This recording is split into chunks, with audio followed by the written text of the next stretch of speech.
Hey there, gals and guys, Vetemor here, and welcome to another episode of the vetcast. And in today's episode, we've got Illuvium Council member Santiago coming on to share with us his journey into crypto and Illuvium and how he assists the project as a council member and collaborator. And without further ado, let's get right into it. Well, hello, Santiago.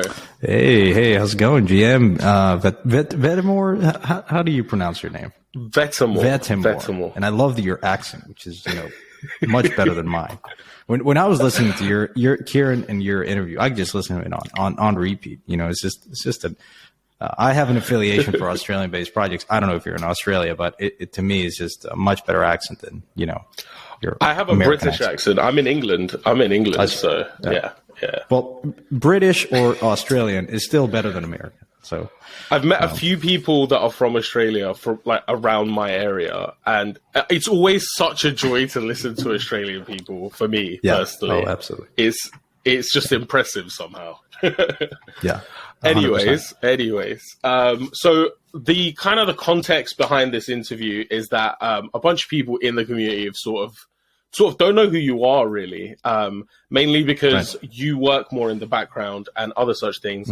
And this is kind of an interview slash a space platform for you to really tell your story. So I think a great place to start would be for you to sort of share your journey, life journey, heading into like crypto, DeFi, and then Illuvium. Yeah, definitely. And hopefully I don't bore people to death. And so I'll be, try to be succinct and cut me off, please.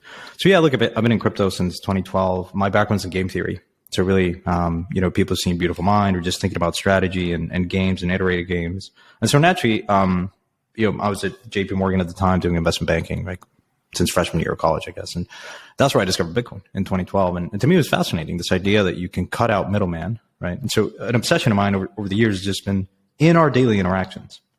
You come across friction, whether you go to the hospital, you're in traffic, when you travel, when you use your bank. And to me, it's always that is my source of inspiration of there ought to be a better way to do things. When you're playing a game, right? And you don't understand, a lot of us have played World of Warcraft, know how, it could be great, super, super fantastic game, but there are limitations to that, right? And just so you're left wondering, can we do better? The internet's given us so much and technology generally has given us so much, but there are certain pockets of our daily interactions that don't work at like an Amazon-like experience. And that has always been what has haunted me, just sort of like an obsession of mine. And so when I discovered Bitcoin, I said, wow, like this is super powerful. You can move money anywhere in the world. And then obviously over the years, like was investing. So after that, Bitcoin really captured my imagination of this, like, a system that doesn't rely on trust. And then really was lucky when I discovered Ethereum. I was investing in open source software at a time where a lot of people, open source software and communities are super powerful because I think humans want to work on difficult problems. And when you allow them to come and go in a very fluid way, then the smartest people gravitate towards Linux and towards that was like the internet, but unfortunately the vision of the internet didn't kind of like come to fruition in the way that we thought, right? It sort of has become this siloed, monopolistic kind of structure. But in comes Ethereum and it really says, hey, look, it solves a lot of the issues of open source software. So at the time I was at a venture fund investing in open source software, at a time where a lot of venture capitalists and investors didn't believe that you could make money off of something that is nearly free, right? When you can copy code, well, how do you monetize that? But with tokens, you can't, right? Because you take the same properties of Bitcoin and say, okay, I can create digital scarcity. And last week I bought sort of the Wikipedia NFT, and to me, Wikipedia really encompasses the issues with open source software. It becomes a public domain, a public good, right? In Wikipedia, we all use it.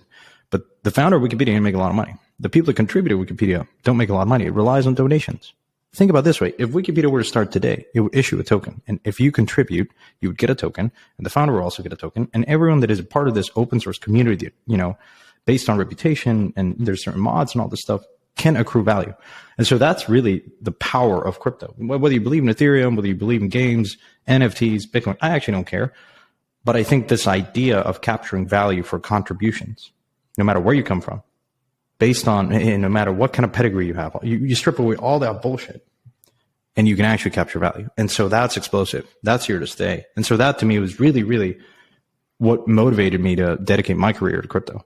And so most recently with Verify, really there, the idea was that my partner Ben and I, we thought that the most amount of value would come from financial functions, really making Wall Street, and not just Wall Street, but making our experience with money much better, much more fluid. So this was a time when even like Aave didn't exist and Compo didn't exist and all this stuff. So it was a great run. But in that process, it was hard to overlook games because Axie had launched. And if you remember, like Axie was like very dormant. Right? I mean, obviously CryptoKitties, like we all kind of knew that. And then kind of no one thought much about that. We're sort of under this premise that, Ethereum couldn't really scale and a lot of infrastructure needed to be built. But Axie was very fascinating. I remember talking to those guys early on, and I passed in the seed round for what it's worth. We didn't get much of an allocation, and it was, I still think about that today.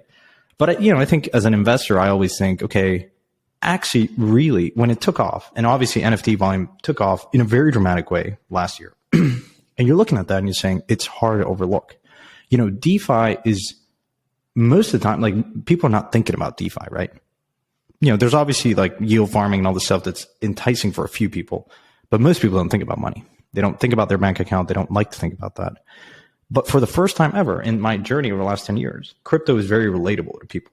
Where you play a game, you collect NFTs. And so to me, it was like, that was very encouraging. And I think it's explosive. This is how we go mainstream. And so for me, started to pay more and more attention to games. And, this was, middle of last year. And in that process, I said, I think that, as an investor, obviously decided to invest more and more in games and NFTs. And now, I've obviously, as most people know, left Verify. I'm going back to my roots of angel investing. And I, as an investor, like to spend more time with founders because I think if you're close to founders, you understand where this movement is going. And obviously, I'll pause in a minute, but that's where this time around last year, or over the course of that period, one of the projects that I became very close with was synthetics. And so Kane and Jordan, and really saw that protocol and the way synthetics has evolved into Haven and then almost died, if you will, and then pivoted to synthetics and what it is now. And, it's obviously had great success. And so in that process, I met Kieran. So I'll pause there, but it was a lot, but I don't know if there's anything there that you want to go in deeper into. And then sort of how did you sort of dive into, like deeper into Illuvium, sort of what you've been up to with Illuvium? Yeah, totally. Great question. So it was this time last year that Kane reached out and said, "Hey, listen, I have a brother who wants to start something in crypto. Finally, it has taken me so many years to convince the rest of my family to get into crypto." And I said, "Wait a minute, you have a brother?" He said, "Not only that, I have all other brothers." And I said, "Stop there." Okay. Because I invest in people first and foremost. And so I said, just talk to him. He's starting a game and he loves some guidance. And so get on the phone with Kieran right before Christmas. And we just, it's one of those times where you just, I get to talk to founders, probably 2 or 3 founders at least a day. So many projects that I've looked at. And so you develop this sort of intuition and pattern recognition. And I just was sitting there and I said, there is no version of this universe that I don't invest behind this guy. Because I don't know if people know this, but, and maybe Kane and Kieran will kill me, but they grew up in a very competitive setting. Like I think Kane and Kieran's father was a professional tennis player, right? So when you grow up in that context, you just have this maniacal drive and ethic and work ethic and discipline to execute, right? And to become the best in whatever you're doing. And I think that's sort of like the Warwick clan has that DNA. And I always invest it behind founders first, right? Especially in crypto, it's so early, right? You want to invest in someone that has that drive to carry a project forward and inspires the community and all this stuff. And so, again, I met Kieran. He shared early versions of the white paper and what he wanted to build. And I could just feel his passion for gaming. And he'd done a few things before that culminated into him deciding that this was the best. And so, obviously, him and 2 of his other brothers, also Aaron and another person that I don't think I'm allowed to disclose, but whatever, had a lot of different experiences. So the 3 of them collectively. It's Grant, he revealed himself. Okay, great. He revealed himself. Yeah. But at the time, it was sort of like I remember because you can't say this, like he's going under a pen name, but he was very involved in like Lord of the Rings and all this sort of, I mean, obviously, like I love Lord of the Rings, and a minute I said that, I said, wow, I mean, you kind of do also need a creative director that inspires and can attract all this talent. So I think the three of them really gel together. Plus having Kane as a big, as a big brother there to, he has a lot of gray hair in crypto, and so that's how I got started. And committed on the spot. I said, yeah, like sign me up, like whatever you need. Awesome. And like how has that journey been for the last year? Like, what have you sort of done during that time? What's been, yeah. Well, I'll tell you, from my perspective, I've been blown away. I'll get to how I've been interacting with the team, but I've been incredibly impressed by the traction that this team has delivered and has blown and exceeded all of my expectations. And perhaps the one that is most interesting is you put a price aside, you put all this stuff aside, right? Is the scale of the team. Hiring is the most difficult thing, especially in this type of market environment. Talent is really hard to come by, right? Every project that I invest in, they all struggle with hiring. Every time I talk to Kieran, he's like, look, the team's grown X and it's doubled every other month. And to me, it's super, super impressive. And again, it goes back to the caliber of the people that you have, right? You have a very strong founding team, and then you grew from there. And so, yeah, in the early days, a lot of what I focused on was just kind of thinking about the game mechanics and the staking component and all that, more of the DeFi angle that Illuvium has, right? And thinking about the incentives for players. And, I was looking at Axie at the time and said, well, the problem with Axie is it has a very fragile economy. Obviously play to earn as a movement is super powerful. Like I was an investor in YGG. I think that, the same way that Uber, Airbnb kind of have created new employment opportunities. You are seeing this very interesting evolution of people can play these games, earn and make a living. The problem is it creates a very somewhat unsustainable economy if you don't have spenders, right? Most games in Web 2 rely on spenders. You think about Candy Crush and Angry Birds, like a lot of them derive revenue. So you need to have, I think you need to have a very immersive game to have spenders, right?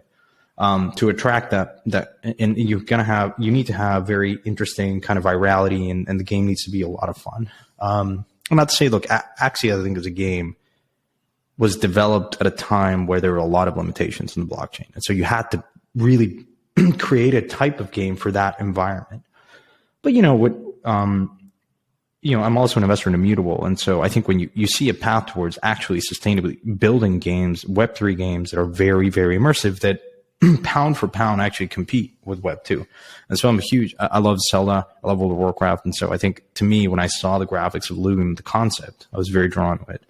And at that point is a question of like, okay, how do we actually create an economy and a system here that is more sustainable, that actually attracts people to stay within this economy, to interact. And I think that's sort of the thinking in the early discussions that I was having with Kieran. And over time, I've served in the council a few times. I helped construct a lot of the rounds. So the follow-up round when we brought in a lot of the other good partners, like Framework and Delphi and a bunch of others, like helped construct that. I know all these guys. And so, reached out to them and said, hey, I'm super excited about this game. And spend a lot of time talking to other investors because they reach out and say, hey, what do you see here? Like, why? And, just share my thesis. Just said this is going to be the most immersive game in Web3. And whether you believe that or not, I believe it because I think that it starts with a team and it goes from there. My philosophy to investing is I want to be the first call for a founder. So when a founder, when shit hits the fan, I want to be the first call. And so Kieran, I said, when I first invested, I said, I don't want you to hold back. The round hasn't closed. I still haven't invested, but it starts now. And so in the very beginning, one of the things that I thought was very clever that we executed on was bringing in and growing that Discord and creating custom NFTs for specific communities that existed in DeFi. So for instance, I know Maki very well. We reach out to Maki, say, listen, we want to create a custom Illuvium NFT for the sushi community. And so you pull in that community into Illuvium, right? Because you know, think the Venn diagram of DeFi, most of the people in crypto today are early adopters. Most of them are gamers. And so naturally there's a lot of opportunity to from a business development standpoint to bring in these communities. So connect them with Chainlink God as well, and that Chainlink community, Hayden and Uniswap.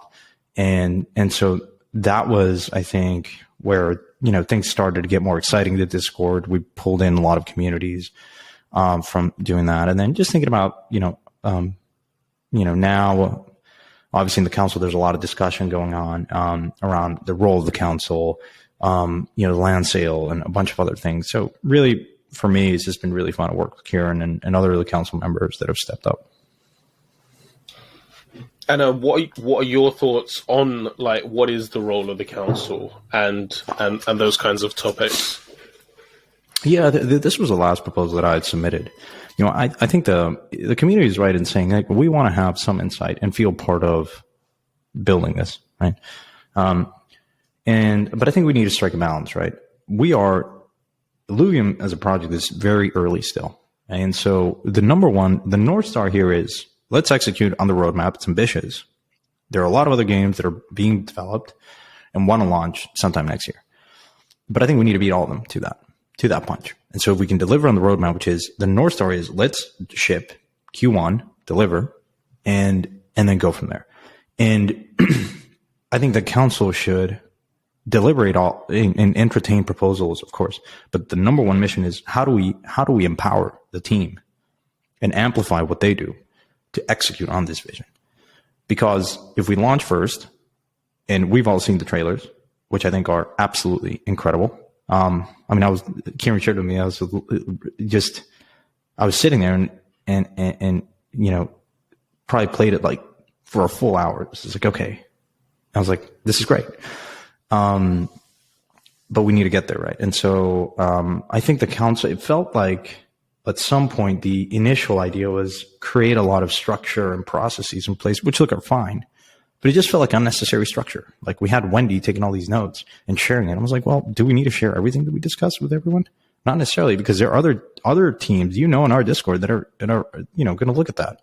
And so there is a fine balance between, we want to be fast, we want to execute, and as opposed to creating all these rules and processes that at some point get in the way, right? And so I think we've struck a right balance with the updated proposal that I put forward that passed.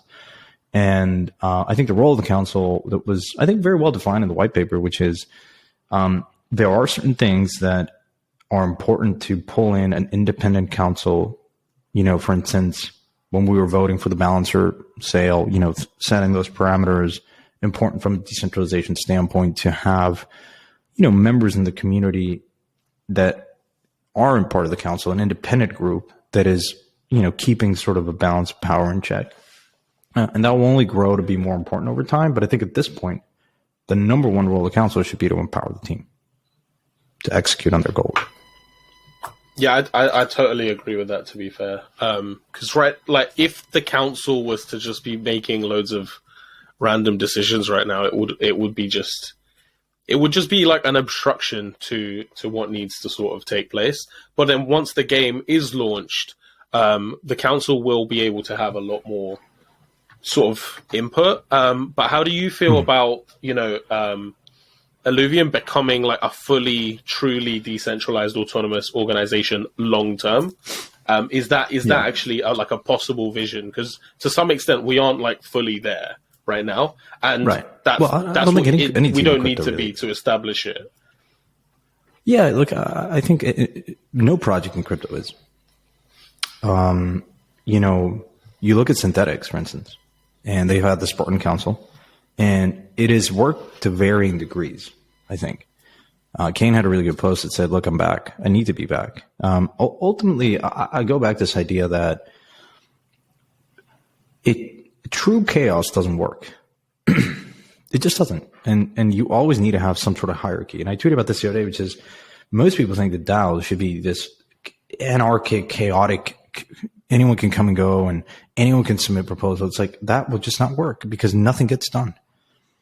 And look, I understand. I'm very much a believer that you need to empower people in the community. The best talent that Illuvium will find over time will come from the community. No question about it. You know, you have to see some of the council members here, like Dick Kings and Rollort and Sasha, like a lot of these guys. And you know, Polemas as a project has come out of the Discord, right? And so that to me is super, super encouraging. And we should definitely promote that. But believing that, you know, I still think that for the foreseeable future, next couple of years, the most important thing is just to build a beautiful product, the best product that the world has ever seen, the most immersive game, and allow ourselves to iterate quickly. And so I think you need some degree. Look, from a game development standpoint, I think you will always need it to be rather mostly kind of centralized. You know, no one needs to opine in the community. I mean, I don't want to say no one, but I think it would be very inefficient to assume that you have to decentralize product management and design. I mean, it's just impossible I don't think it works. But on the more important stuff, you know, when you think about, okay, certain parameters, certain rewards like land sales and NFT sales and IP and all this stuff, yeah, I think that is where it matters, right? Where you need to have decentralization. Like, decentralization is important when it comes to making sure that the interest of all the constituents in this system are heard and voiced, and there is a forum to discuss that, because I think that's what ultimately keeps engagement high. And most people think that the system has failed them when they don't feel heard and where they can't voice their opinion. And even when they voice their opinion, it doesn't go anywhere. When you think about your government or whoever, right? You're in a company, you're working, like, it is very demoralizing when you don't see at least a process, an emphasis on process to put forth a proposal, have it taken into consideration. That's very demoralizing. And so I think we, as a council, this has come up in the last council call, which was, how do we actually submit a proposal? Can anyone do it? Do you need a sponsor? And I think we're at the right point in the right process for where we are, which is a council member needs to kind of champion a particular proposal to be actually considered and deliberated upon, right?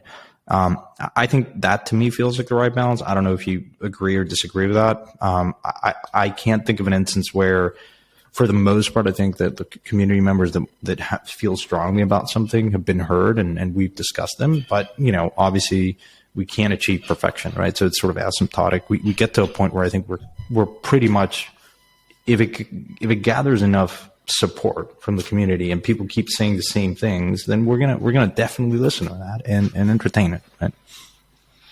Yeah, no, I definitely feel that we're not far off where it pretty much needs to be. If somebody genuinely has a really like a proposal, they want to be heard, they can make that proposal to the community.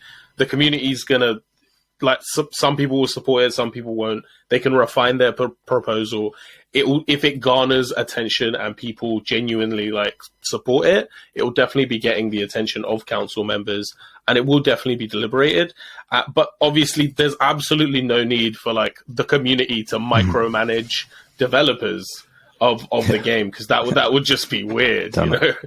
Yeah, absolutely, definitely. Look, I mean, there's also this idea that we need to just.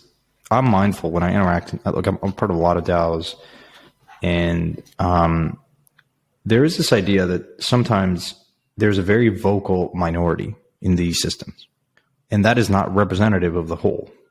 You know, you think of Twitter. Twitter can sometimes, you know, have a very vocal set of users, but that doesn't necessarily mean that that's a consensus. And so we need to keep that in the back of our minds. You know, as we try to manage the chaos that is in Discord. You know, I find Discord sometimes hard to parse through a lot of the stuff, and you know, most community members would probably say, hey, you know, this guy doesn't spend much time in Discord. And to me, it's just, you know, as an investor and as someone that is a partner to teams, I always think, okay, where can I have the most amount of input for a finite amount of time that I have in my day? And I have direct dialogue with Kieran. I encourage the council to have a Telegram group, and we just have better interactions there. And And I think Wendy's done a fantastic job to surface some of the issues that have come up, or, there are certainly other council members, that are more, more in the Discord. And look, I said, look, as this is fine. Like, going back to your initial question of what's the role of the council, I think, two things that I really like about the structure of the council. One is the short epoch period, 3 months, right?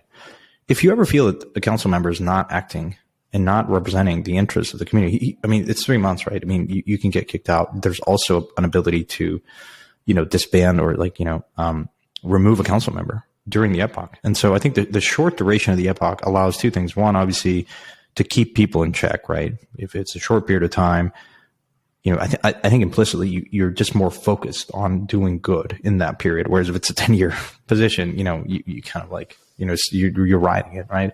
I think we're right in calibrating down the payment for the council members more in line with, a dollar figure, not so much ILV. And second, I think the council needs to be a diverse set of individuals, which I think we have, by the way. Obviously, I bring a certain value add and skill set that is different from, Rachel or, back in the prior epoch, or Sasha, or, Dick Kings, or, Kieran now is on the council. And so I think we always need to strive to have variety and balance to represent the interest of as much of the community. And I think the way that we vote is, using, which I don't think, I want to emphasize this because I find it fascinating, which is this idea of quadratic voting, which is quadratic voting is a fascinating concept because it allows a small minority to be heard, much more so than traditional simple weighting. And I think it's a very thoughtful proposal.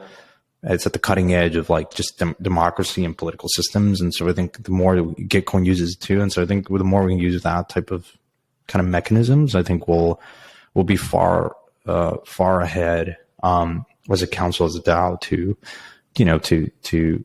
to deliberate on stuff and make sure the community is being heard. Yeah.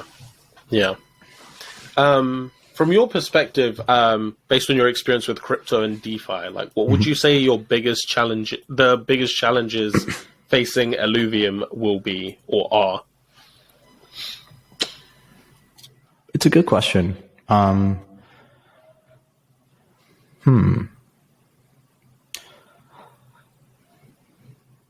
I'm speculating here because obviously this answer will probably change as the game goes live and we observe user engagement and retention. I do think that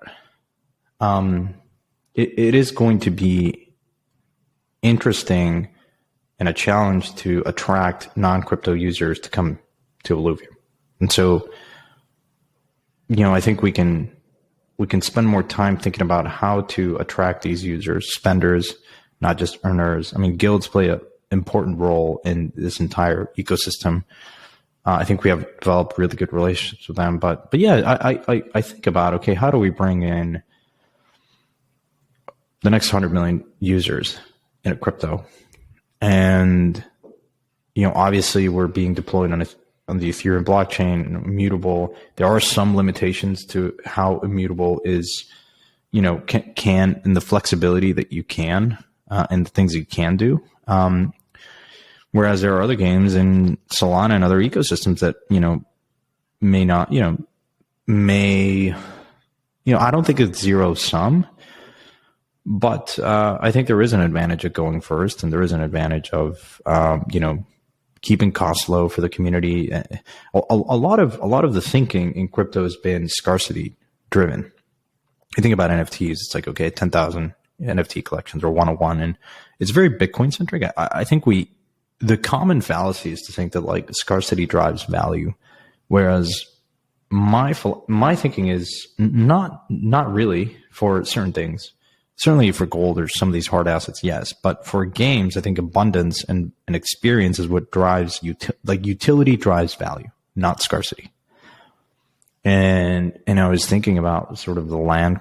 A lot of these projects have finite land, finite NFTs. And so at some point, I think we just need to be mindful of, okay, how expensive is it for a user to come in and play this game, right? So for instance, Axie, this is before really like gas costs have gone up over time, right? But I remember when I started playing, it costs you like $200 to $300 to buy these 3 axes, and then the gas fees, you're probably closer to 4 or 5. I mean, that's a PlayStation 5, man. I don't know about you, but you always think about that trade-off, right? And so, obviously guilds have facilitated and onboarded a whole set of scholars that can't, it's not very palatable for them to spend this amount, right? But, I think we always need to be thinking about that. How do we make sure that we attract more and more users, non-crypto users, make it super easy for them to interact? And so, I don't know, long-winded answer, but I think that is where I'll probably focus most of my time. Because, in a prior life, I love data. And so, assuming the game goes live and think about it, we're collecting all this data of what users are doing and how quickly they're interacting, how yields play a part of this economy. And so it's just being mindful of things that we can tweak and improve upon and iterate upon to make sure that people are not leaving to go play another game. I think the other challenge, just quickly, is we talk a lot in crypto about like interoperability, composability. And look, how does an Axie user who has built and accrued so much value there, how can he come over to the Illuvium world and play?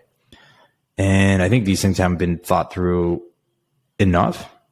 I don't know but I think it should be a focus, right? I think of like Nintendo, for instance. Nintendo was the only kind of franchise that really created this sort of, the multiple games had some sort of cohesion to them, right? You play Super Smash Brothers. Well, Donkey Kong was there and all characters from other games were there, right? And so in some capacity as a game studio, Nintendo did a very good job of creating games that, had some virality to them, if you will. Like if you're a user of Donkey Kong, well, Super Smash became interesting because you love Donkey Kong, right? And so if you played Mario Kart, well, you also have those kind of characters, or, you know what I mean? And so I think a lot of people talk about, oh, it's super sexy, the metaverse, and like, I have all these games and you can port over and you connect your wallet to all these games. Yeah. But there needs to be cohesion from a game lore perspective, like from a reason, like the game should kind of have some, glue that stitches it together. So I don't know what the answer is, but, I think that's a challenge that I think about a lot these days. Are you enjoying this video? Then you need to smash the like button. Not sure how to smash a like button? Let me show you how.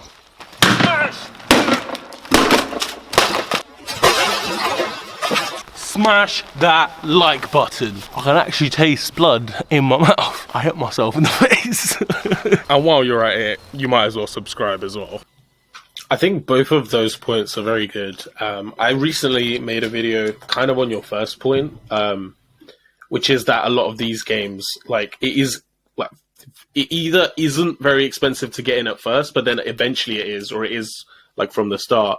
And the thing that I think Illuvium has done right is that it's not going to be expensive, like more expensive to get in or like on game launch as it will be in like 5 years, because they're going to keep the price of fuel static. And like, obviously the people that start in the beginning, they'll have OG Illuvials. So they'll have rarer Illuvials that will end up costing more, but they're not going to give you like an in-game advantage for having like older or rarer Illuvials. They're just like, they actually are rarer for scarcity. Like they actually are just scarcer and more valuable for that reason. But people will be able to come in the future and still like get in from the ground and not feel like overwhelmed. Whereas in some other crypto games, like I think it was Mirandus, I was listening to an interview with the actual founder, and he was sort of like saying how potentially somebody could just like start a monopoly on all the iron, and he was like that would just make a sword more scarce and people will value it more. But like if a new player is coming in, I don't see that as being too much fun. Yeah. No, that's such a good point, right? Because I think my observation of Web 2 games is twofold. One, you need to have this curve by which it becomes very easy to start playing the game. Certainly over time, if you want to level up and all this stuff, it becomes harder and harder, kind of asymptotic. But a lot of, and when you have it can become very demoralizing for new users when they come into a game and say, wait a minute, no, I mean, like, I can't level up because I just get crushed by people that have been playing for this a long time. So obviously the logic of who you get matched with when you're battling is important. And I think, that's fine. But sometimes I think users do get overwhelmed and kind of leave and abandon the game when it's just either too hard to level up initially, too expensive, or just existing players have too much of an advantage. And I do agree with you. I think Illuvium has struck a really good balance to make and capture the early users, new users now and over time, to make it easy and fun for them to start and get initiated and stick around. I think a really fun question would be, like, since you are a close advisor to Kieran, how would you say that Kieran has grown in his leadership over time? Yeah, I mean, I think it's... I've always thought that the hardest problem in crypto is that what you think will happen in 10 years can happen in 6 months. And having the discipline and the kind of integrity and work ethic to deliver on that and kind of focus on the things that matter most. A lot of things can be very distracting in crypto. You have, I think in the very early days, I think Kieran knows this. In the very early days, Kieran was very focused on the competition. And so stop wasting time. There is no point. There is no competition. The competition is not crypto games. The competition is World of Warcraft. The competition is Call of Duty. Let's go out and crush those guys. And I think that is something that he has really embraced. And a funny story. We started when I first invested. We sort of pinned this thing on our group on Telegram. They said Illuvium will have a bigger market cap than synthetics at some point. And I was like, okay, I mean, that ambitious. Let's go. Now it's Illuvium will have a bigger market cap than Epic Games, than, Fortnite. And that's what we have pinned. Now we quickly unpin that. And so I think that encompasses the vision that Kieran now has. And I think I'm really happy to see that drive. And over time, it's just become, look, you believe it. I mean, I think when you scale a team and you keep focused, and I think he's very, very focused, increasingly so, on just delivering and executing on the roadmap and not thinking about anything else. And look, there's only been more games out there, that have raised a ton of money, that have been, you have Aurori and you have Ember Sword and you have, a bunch of other games out there, right? And I think he's just keep his head down and just, he knows, I think now increasingly the things that he needs to do to deliver on the roadmap. And it is hiring people and bringing in the best talent and focusing on, from his perspective, I think it's continue to inspire the community. And I think he's grown so much as a leader, but it's really that, which is, you can't ever control the competition. You can't think about it. All you can do is execute and be ruthlessly kind of competitive, but just really kind of focused on the things you can control. And I think Kieran has really embraced that over time. That's actually just really, really cool to hear from such a inside, intimate perspective. Thank you for that. Yeah, I'm actually going to the Telegram here. We pin a few things, but him and I just kind of go off and riff, and so it's been like 1 ETH, 1 Illuvium, and we say, bleep that pin message, new 12-month pin. We take out Blizzard and become the largest market cap studio in the world. I'm not stopping, bro, until I crush our entire competition in and out of the blockchain space. And so the first tweet, the first pin was, pin this to our combo. This was February of this year. So pin this to our conversation. In 12 months' time, Illuvium will probably be bigger than synthetics. and we had a little bet, right? And he obviously won that, as he always does. This is what you get with the Warwicks. You try to compete, and then somehow they'll outgun you, they'll outcompete you, and I've tried to keep up. But yeah, it's been.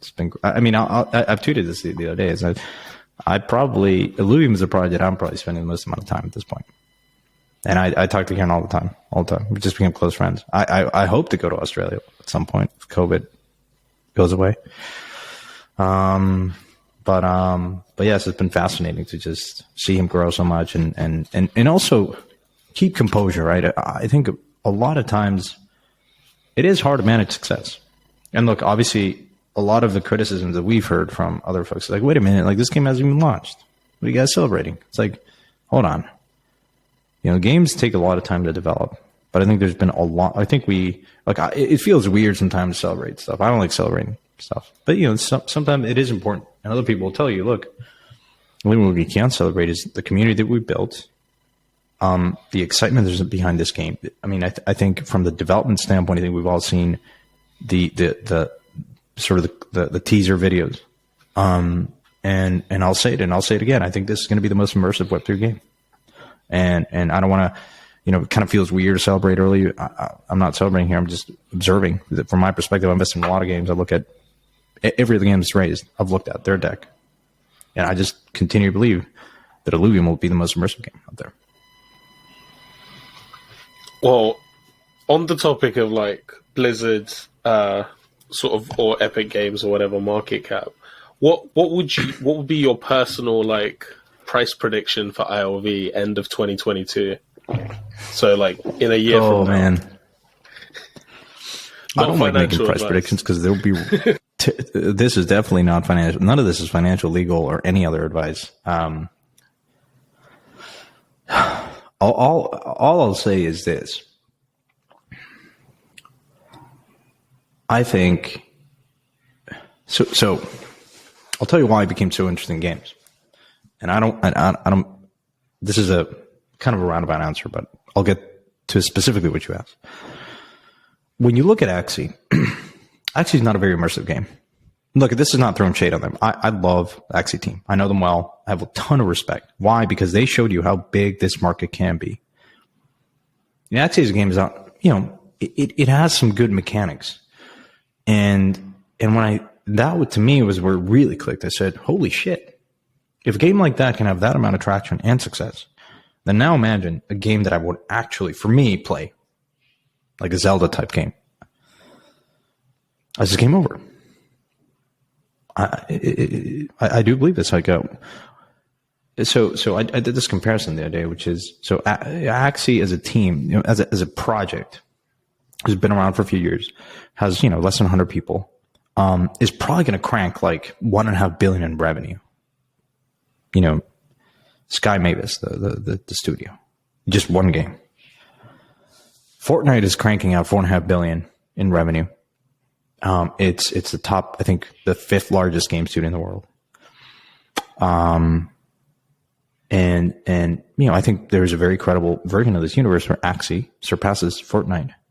Now, I think Illuvium will deliver a whole new type of experience. And so I do believe that in the timeline that happens, I don't know. But again, the North Star is if we ship this game, the team can deliver on that. And everything that I've seen from a gameplay perspective is incredibly immersive to the point where you might not find me as active on the investment side. I'll just be playing this game and for next year. So I think if we do that, then this can be bigger than Axie, bigger than Blizzard, bigger than Fortnite. And when that happens, I don't know, but I think the powerful components here are play and earn. I don't want to say play to earn, because play to earn just says that this game just relies on earners. And it's not very sustainable. I think the way we've constructed this economy is I think we credibly can attract just people that want to play this game and not necessarily earn, right? Or if they're earning, it's sort of like an afterthought. It is, you're playing this because you love the goddamn game. And it's not work. It's just you and I are playing and it's fun, right? And which is the criticisms of play to earn, which is, of a sudden becomes work and it's not fun, and games should be fun, which I don't necessarily agree with that. It's a valid point. I think it's too early to tell how these things will play out. But I think having Illuvium as a game has a better possibility of becoming a play and earn super immersive game. And so that's my answer. I mean, the second one is, look, I've invested in a lot of projects. I love working with teams. This is the project that I spend the most amount of time on. So I don't know how else to put it. I mean, there's no need for like precise numbers because they're just they I mean, look, I'll ask you the question, like, what is your price prediction? I don't know, like divide, like, I don't know how much Fortnite's worth, divided by however number of tokens, like drive to a price that you think is fair. It is good. It is important to have a measured approach. And look, crypto markets are volatile. You can never predict any of this stuff, and there's obviously circulating supply, there's full diluted supply. I think we need to grow into this. Again, we need to deliver on the most immersive game. If we do that, everything else will sort itself out, in my opinion. 100%. Well, you spoke a bit about investing. You're a seed investor, right? In Illuvium. Yes. Right. And as a seed investor, what's your personal strategy when it comes to like tokens beginning to unlock in March? Do you take profits? Do you stake? Like, what's your plan there? I think for me, like, I've been increasingly thinking about land and diversifying into land, and having, part of my portfolio allocating to land. And so that's something that I've been increasingly thinking about. Like, hey, do I create like a DAO or just a specific company to focus on land? I think it's going to be a pretty interesting strategy there. I've been increasingly thinking about that. This is one of the hardest things that you do in crypto, right? Which is managing risk. And I think for me,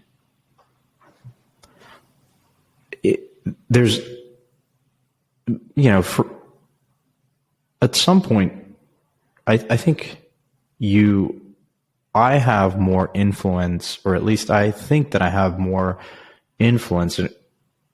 My portfolio, I like to keep it close. And this is a project I'm spending a lot of time on, and the most amount of time on. And so it's like a lot of this idea of diversification in portfolio management is sort of like a fallacy. I think it may work for some. For me, it's just never worked. Like I just am concentrated. The spot that I feel the most safety and comfort is in this sort of like early stage projects that I'm close with the team, and the burn rate's relatively low, and to me that just feels like a better bet than just investing in some sort of like random, like Ethereum. Okay, fine, like, or some of the large cap tokens. It's okay, but like it's just not my strategy. And so from my personal standpoint, I am concentrated and I stay close to the teams, and as long as that remains true, then that's how I'll operate. So obviously there's been a lot of discussion around, I think in this new raise, it's a very thoughtful proposal. There obviously are some angels and some early investors that are not as active and are not as in tune with the project. And, there's been a lot of success, and I could understand why they might want to take profit. And so doing that in a graceful way and buying them at some sort of discount, I think is very wise. And so is it going to be a bearish unlock, a bullish unlock? I don't know. I think the way we're thinking about it is, you just transfer tokens in a graceful way to people that have a lot of conviction in this game. And I just think, look, we're so goddamn early. I think Bitcoin's early. I think Ethereum's earlier. I think gaming as a category is going to be explosive. And I don't think we've seen the full extent of that. And so, my thesis and why I decided to kind of just do this now as an angel is to spend more time with founders, and also invest specifically at this intersection that I see of DeFi and gaming. And I think there is going to be a game in Web3 that kind of did what WeChat did in China. Because you remember WeChat started in social, just as a messaging app.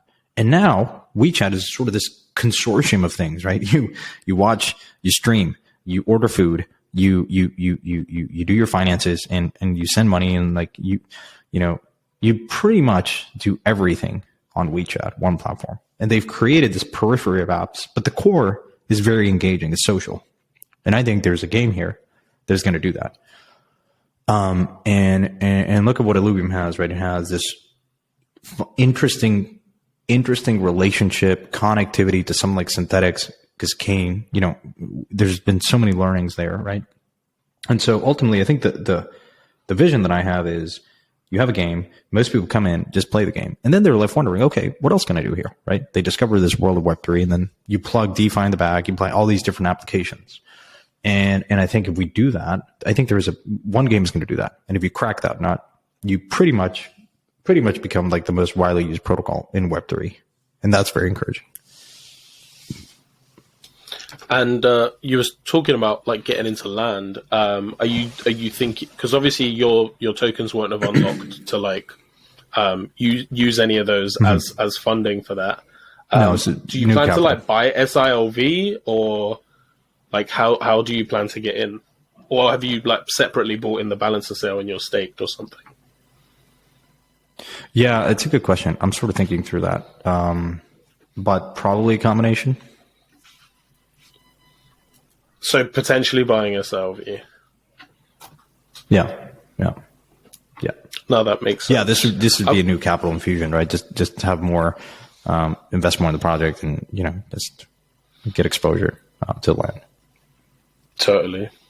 There's some interesting. So I'm investing. Like I think land is one of those things that's going to be more and more interesting. Like and really funky. Like so I'm investing in a few like land tooling solutions that allows you to look at like land across these metaverses, and also like development of the land and how it will be used. And I mean, real estate in the real world is so many different. I mean, it's a massive industry, and it has a lot of different components. I think people are underappreciating how big land in the metaverse is going to be. And if you scale to billions of users, like that land becomes more and more interesting. So it's essentially like you get exposure to obviously traction and usage of the land. And I think I'm increasing. I need to get smarter. So I'll take a little bit of time to just think about my strategy as it comes to land. But I think it's sort of like an indirect exposure along thesis on increasing the usage, increasing the in-game activity of these games. That it starts with just gaming. It doesn't necessarily stop there. Totally. Another point that I've actually heard about the unlock, because obviously the new proposal is going to be like buying some back from them, from the people that are unlocking. What do you think about the idea on top of that? Because obviously that funding will eventually dry up as people sell out. About like setting up some kind of like an OTC market to connect big new investors with people that do want to sell out from unlocks. I think this is a plan, and I think it's a graceful way to do that. There's a lot of traditional investors and maybe community members that want to get exposure to this. And so again, it's sort of like you transfer from weak hands and people that just may not be as close to the project to people that they see a lot of potential. And I think it's a great idea. And in my conversations, this is something that has come up, and I'm quite supportive of it. Obviously with the right lockups and the right, mechanics in place. I'm a big believer in if you're patient, if you're a long-term believer, then there is a lockup, that there is a discount that is warranted. Right. And so having that, as long as, the structure and the regulation allows it, philosophically, like anyone that is a long-term believer and wants to get exposure to and buy tokens at a discount should, in theory, be nice to be able to do that. Sometimes regulatory stuff gets in the way, and I'm not an expert on that stuff, but it is something that needs to be factored in, of course. Well, this has genuinely been a really good conversation. We've covered a lot of ground. Is there anything additionally that you'd sort of like to let the community know from your end?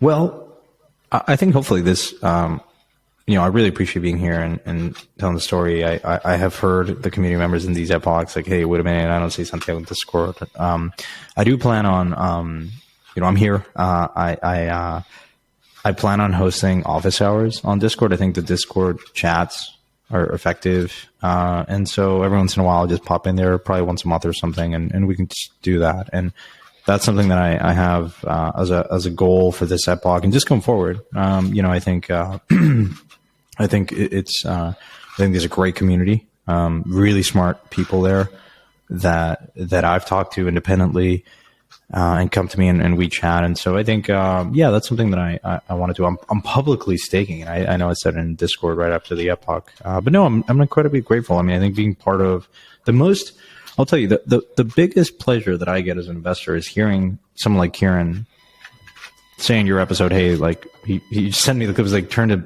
minute X, and he obviously like saying my praises. I said, Kieran, you didn't have to do this. Like, no, I didn't do it to like please you. I just did it because I believe in it. I said, well, I appreciate. Like to me, that's the most motivating thing in my life. That's where I get the most amount of. This is what I do. This is why I do what I do. Because as an investor, sometimes, you obviously invest and, there's multiple projects that you're involved in and you're not necessarily like a builder, but I want to stay as close to that. And, it's just been a true pleasure working with Kieran. And I think we're so early in getting started. And so, I'm all ears, as people come into the Discord and have ideas, I like to be a council member, whether it's in this epoch or future epochs, or just generally, if I'm not even on the council, know that I'm close to Kieran, and if there's anything that you want to get my attention on, just tag me on Discord, I guess. And if you tag me enough, I think Kieran will probably nudge me on it. But this has been great. I think it's a very exciting times in Web3.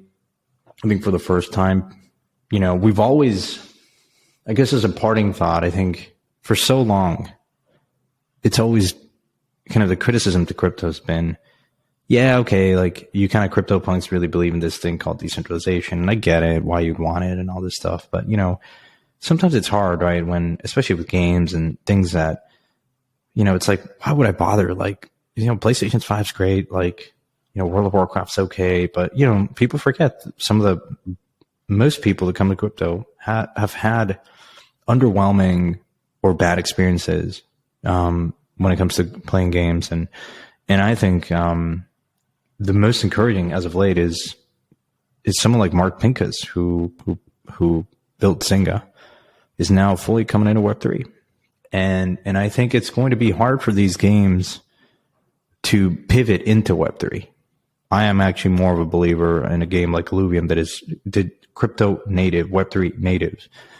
And so it is incredibly encouraging. This space, I think, will go mainstream next year. And I think we'll go mainstream because a project like Illuvium is going to ship the best goddamn immersive game out there. And so, super, super exciting times. It's been a wild year. I think next year will just be wilder, and more fun because we'll be playing this thing. We all just cannot wait to play. It's going to be a great, great time. I know, right? I think it's really early. Cool. 100%. 100%. It's going to be Christmas all year next year. 100%.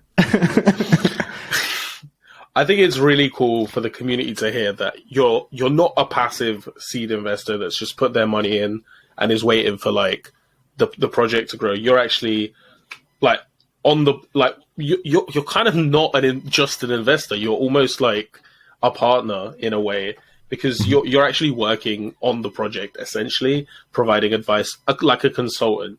And I think it's just beautiful to see that you are involved. And like, to be fair, I want to just make something really clear. I haven't gotten advisory tokens. I don't get advisory tokens. I mean, other than the stipend that we get as a council, like I do this because I love this team and I love this project, and I genuinely believe,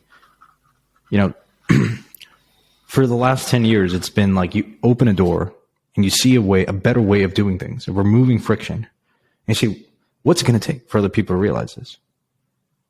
But I finally think that NFTs and gaming is going to do that, right? In a way that it's like a Trojan horse. People come here and may not even realize how fucking powerful Web3 is. But once they get here, they're like, okay, this is, wow. And I've always said, once you start using this stuff, it's when it really clicks. And I can't wait for that. And I think it takes a game like a beautiful game, a great game like Illuvium to do that, right? And look, I'll have a lot of respect for some of the other games and Axie and all. I'm not, but I think things are just going to become really good. Technology gets adopted because it provides 10x improvement. It's faster, it's better, it's cheaper. And I think we'll be in a state of the world not too far from now. We'll say, why would you play a Web 2 game when you have Web 3 games? And I think most people kind of maybe don't believe that or discounting that. But having seen the success that some of these games have already had in Web 3, I think it just is telling you how big this opportunity is. No, I totally agree.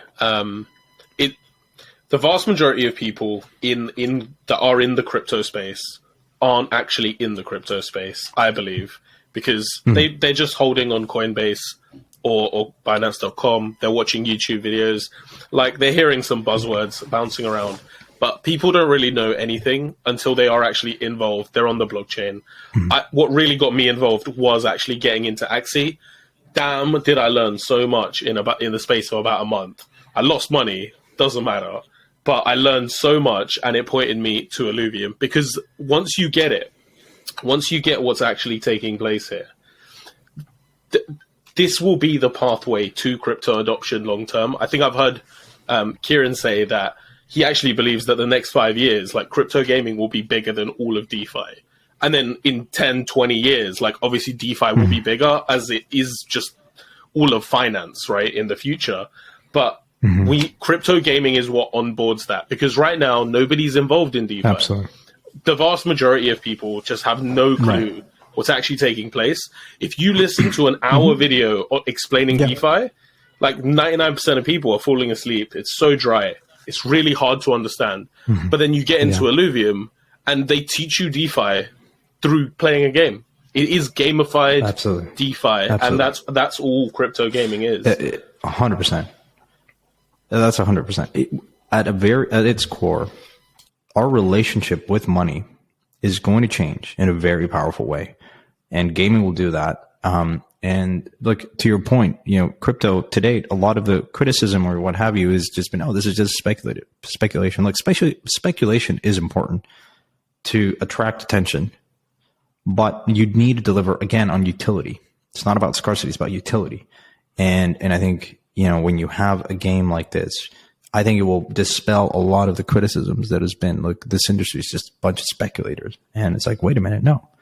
It's about collecting. It's about playing. It's about social interactions on chain that are quite powerful and change your relationship with money and what you think about ownership. And when you are in control of that, it is very powerful, and you don't go back. 100%, 100%. Quick question, by the way, as someone that is close to the project, are you aware if there will be a Fiat On-Ramp within the game? Well, I think it's a great point, and it goes back to my initial kind of. I think yes, Wire is obviously an Australian company, I think, right? So there is some connectivity there.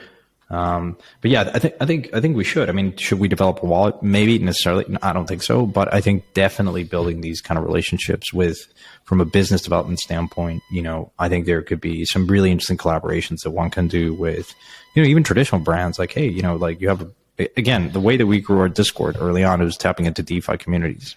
Now it's like, okay, let's tap into off-chain communities and other gaming communities that, are Web 2 or whatever. And so, yeah, I think on-ramps are super important. Obviously there's really nice wallets out there like Argent and Rainbow and a few others, but I think that we can build we have the capital, we have the resources potentially to do really seamless integrations to continue to attract more users. Right? We want to be there front and center, to be the first game to the people come in, and so that's something that we should definitely focus our attention on. Definitely. Well, I think this is actually a great place to close. We've covered a lot of ground. Is there anything, just like where can people find you kind of thing, just as a closing? Yeah, obviously I'll plan, other than my office hours, I'll plan to do those sort of like, and I'll announce it on Discord, but I'm always on Twitter, at Santiago Roel. I also launched recently a podcast, and so I'll be hosting Kieran and Kane in this episode soon, so it's a little bit of alpha leak. So we'll be hosting these two guys They might kill each other on the episode. No, I'm kidding. Yeah, I'm mostly on Twitter, so you can always find me there and tag me, and I'd love to have public conversations. All right, so that's where I'm mostly active. Yeah. Awesome.